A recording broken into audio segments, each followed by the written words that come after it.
Mike Wolfe, once celebrated across America, now seen in handcuffs walking into court under a cloud of suspicion.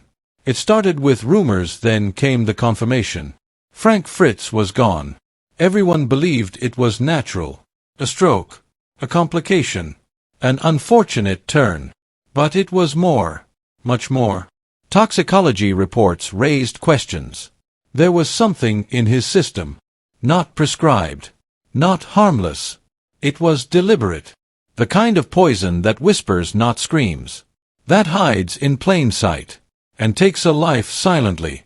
The investigation began quietly. Police reviewed the last visitors to Frank's home. Security footage told the story. Mike Wolfe visited late at night. And hours later he called 911.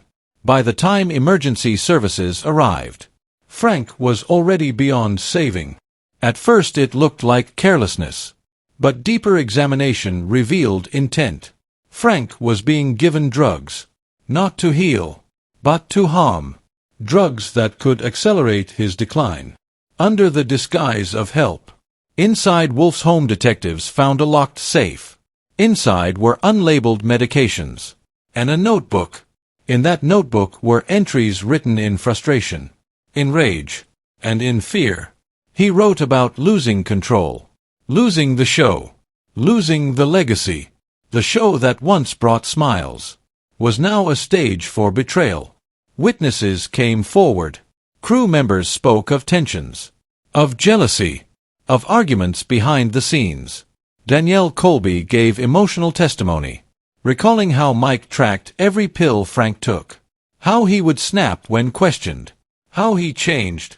Mike's lawyers said it was all coincidence, that he cared for Frank, that he tried to help. But the data painted a darker picture.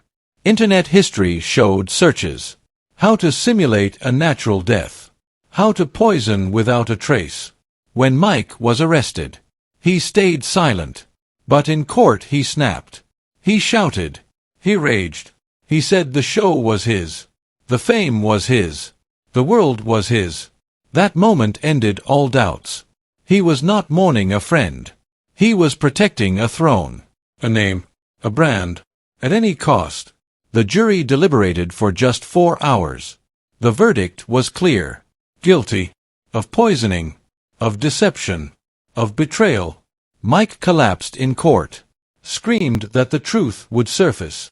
Tried to lunge toward Frank's family. Security restrained him. But his words echoed. He said, "You will all see. I was never alone in this." The courtroom fell into silence. The media exploded. America's favorite picker. Now a killer. The History Channel removed every episode featuring him. Sponsors backed out. His face. Erased from the brand. From the legacy. Frank's family sued for damages. For justice. For memory. They shared letters Frank wrote.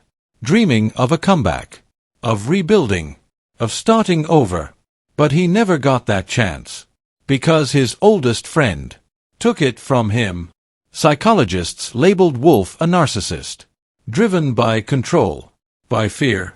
By the need to stay at the top. Even if it meant murder. He sold memorabilia after Frank's death. Claimed proceeds would go to charity. They didn't. It was all a front. Even in death. He used Frank's name. To profit. Fans were devastated. Some denied the truth. Others accepted it. Tears turned to anger. Memories became shadows. A friendship that began with laughter. Ended with poison. With silence. With death. This was never just a TV show. This was a tragedy. A lesson in fame. In ego. In darkness. And in the silence. That finally broke.